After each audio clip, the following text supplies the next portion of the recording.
অংক এটা পাইছোঁ অলপ টান অংক যেন লাগিছে √2x² + 7x + 5√2 সাধাৰণতে ৰুট অভাৰ থাকিলে ছাত্ৰ ছাত্ৰীয়ে ভয় কৰে ইয়াত √2 আছে আৰু শেষত আছে 5√2 প্ৰথম কাম হৈছে √2 আৰু এই প্ৰথমটো শেষৰটোৱে পূৰণ কৰিব লাগে এই দুটা পূৰণ কৰিলে কি হ'ব জানানে √2 আৰু √2 পূৰণ কৰিলে 2 হ'ব আৰু আগত 5 আছিলে 5 × 5 হ'ব তাৰ মানে 5 × 2 = 10 এই 10টোক আমি ভাগিব লাগিব 2 × 5 = 10 হয়নে 2 × 5 = 10 এতিয়া 5 আৰু 2 আমাৰ সংখ্যা কেইটা ইয়াত আমি বুজি পালো যে 5 আৰু 2 এ হ'ব 5 2 ইয়াত কি চিন বহিব শেষৰটো আগত যি আছে সেই চিনটো বহিব ইয়াত কি থাকে x 5√2 = 0 হৈছে এইখিনি মই ভৰাই দিছোঁ এতিয়া √2 x² + 5 লগত x পূৰণ হ'ব 5x + a + 2 লগত x 2x +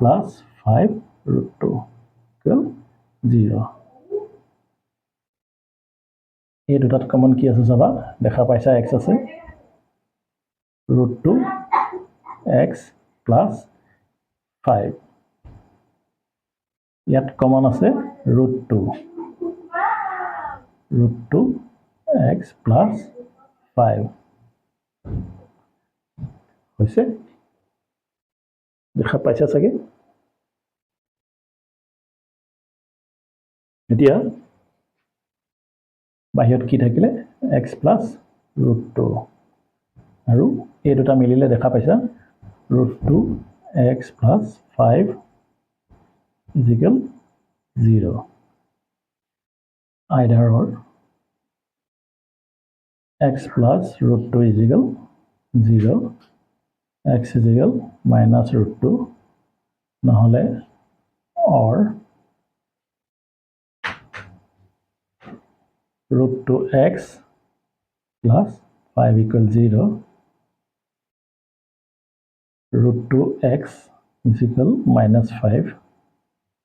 x কি হ'ব -5/√2 ঠিকে আছে এটাকে x ৰ মান আমি দুটা পালো -√2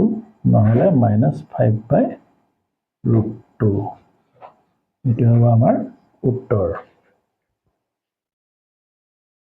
হৈছে নে নাই এবাৰ কিতাপত মিলাই চাবা